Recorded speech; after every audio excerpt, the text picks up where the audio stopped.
Hello everyone, welcome to world watch.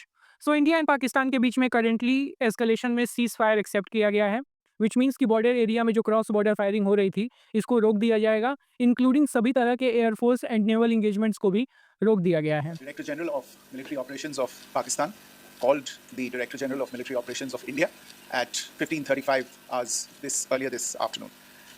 It was agreed between them that both sides would stop all firing and military action on land. India के foreign secretary Vikram Misri साहब ने इसमें information दी कि 3:35 पे पाकिस्तान के director general military operation ने India में अपने काउंटर पार्ट मीन्स इंडिया के डायरेक्टर जनरल मिलिट्री ऑपरेशन को कॉल किया और यहाँ पे दोनों लोकल कमांडर्स ने सीज फायर को एक्सेप्ट किया। विक्रम मिस्री साहब ने फर्दर इन्फॉर्मेशन दी कि भारत ने ये सीज फायर कुछ शर्तों पे किया है। इसके जो कंडीशंस हैं वो ये है कि इंडस वाटर ट्रीटी अभी भी सस्पेंडेड रहेगी, दोनों देशों के बीच में जो वीज़ा सर्विसेज को सस्पेंड किया गया है इसको वापस नहीं लिया जाएगा, एंड इंडिया टेरर पे किसी भी तरीके का कॉम्प्रोमाइज़ नहीं करेगा, एंड इन फ्यूचर अगर पाकिस्तान से किसी भी तरीके के टेररिज्म को स्पॉन्सर किया जाता है तो इंडिया इस सीज फायर को तोड़ देगा। इंक्लूडिंग विक्रम मिस्री साहब ने यहाँ पर यह भी बताया कि भारत ने इस सीज फायर एग्रीमेंट को बायलैटरली एक्सेप्ट किया है बिना किसी एक्सटर्नल मीडिएशन के, लेकिन यूनाइटेड स्टेट्स ऑफ अमेरिका के प्रेसिडेंट डोनाल्ड ट्रंप ने यहाँ पे क्लेम किया है कि ये सीज फायर यूएस के मीडिएशन के बाद हुआ है।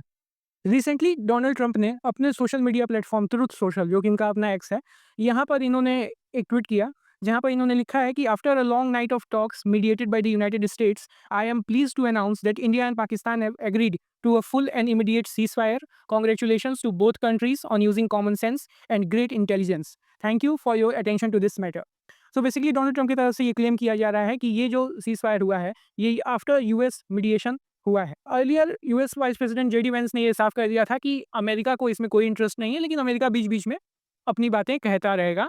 लेकिन फाइनली इंडिया एंड पाकिस्तान के बीच में सीज फायर हुआ है, एंड दोनों देशों के बीच में जो अगली बातचीत होगी वो 12 मई को हो। बट सवाल यह है कि पाकिस्तान जो कल तक भारत को न्यूक्लियर हमले की धमकी दे रहा था, अब पाकिस्तान ने अपनी तरफ से सीज फायर को लेकर के बात की। बेसिकली पाकिस्तान एट प्रेजेंट काफ़ी प्रेशर में है, इनकी इकोनॉमिक कंडीशन किसी से छुपी हुई नहीं है। रिसेंटली आईएमएफ से इनको 1 बिलियन का लोन मिला है, एंड अगेन आईएमएफ ने कुछ शर्तें लगाई होंगी। इसके अलावा इंडिया ने आज सुबह इनके 4 एयर बेसिस को बर्बाद किया, और 4 दिनों से जो मिलिट्री इंगेजमेंट हो रही थी इसमें पाकिस्तान को ह्यूज लेवल पे नुकसान हुआ है। इंडिया ने इनके JF-17 एंड F-16 को गिरा दिया, इनके अवेक्स सिस्टम जो कि air command and control system होता है इसको गिरा दिया गया है, एंड बलूचिस्तान लिबरेशन आर्मी ने बलूचिस्तान में भी पाकिस्तान आर्मी को ह्यूज लेवल पे नुकसान पहुंचाया है।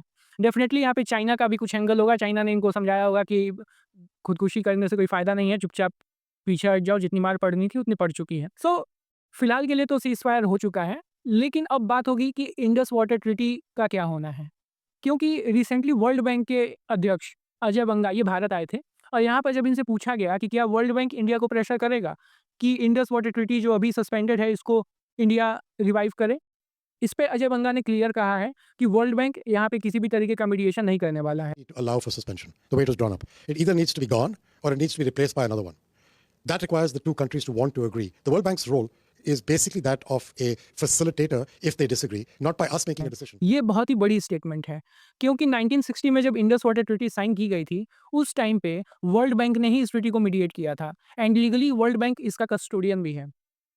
वेल इंडिया की तरफ से तो ये बात बहुत ही क्लियर है कि अब India as it is Indus water treaty को रिवाइव नहीं करेगा, क्योंकि ये अभी तक की दुनिया की सबसे बेनिवोलेंट ट्रीटी थी जहाँ पे हम लिटरली अपना अधिकार पाकिस्तान को दे रहे थे, बट पाकिस्तान के एक्शंस और पाकिस्तान का रवैया देख करके साफ पता चलता है कि वो इसके लायक है नहीं। सो देखना होगा कि क्या कॉमन ग्राउंड्स निकाले जाते हैं, क्या डेवलपमेंट होती है, एंड स्पेशली टेररिज्म को लेकर के इंडिया पाकिस्तान को जो ऑलरेडी काफ़ी एक्सपोज है, इंडिया इस केस को कैसे रखता है आगे और कैसे अपने लिए इन फ्यूचर सिक्योरिटी गेन करता है।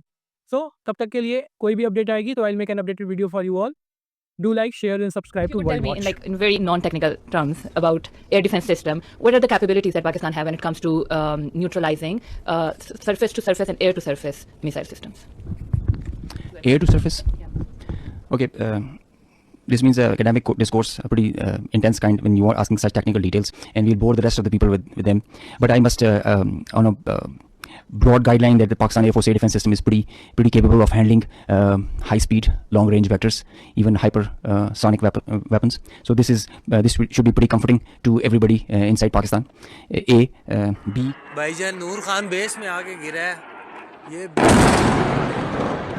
अटैक हुआ है नूर खान बेस पे, बिल्कुल घर के सामने। अभी एक जहाज गुजरा है। थे मुख्तलिफ ट्रांसमिशन में भी इसका जिक्र हो रहा है। लोग ये कहते हैं कि जब ये हैरब ड्रोन्स पाकिस्तान आए हैं और एक्सप्लोजिव से लदे हुए आए हैं, तो हमने इनको बॉर्डर्स के ही ऊपर क्यों नहीं इंटरसेप्ट कर लिया? ये कैसे इतनी देर तक पाकिस्तान की एयर स्पेस में गर्दिश करते रहे? और मुझे सुबह से चांस नहीं मिला, लेकिन ये 35,000 फीट की बुलंदी पे आए हैं और कोई इनमें डेफिनेटली कोई ऐसी टेक्नोलॉजी जरूर थी कि इनका जो है, जिस तरह वो स्टेल्थ एक जहाज है उस किस्म का कोई है कि ये इधर तक आ गए, लेकिन अल्टीमेटली कोई भी बच के नहीं गया। कल का जो ड्रोन हमला हुआ, वो ड्रोन हमला बेसिकली हमारी जो लोकेशंस हैं उसको डिटेक्ट करने के लिए जो है किया गया।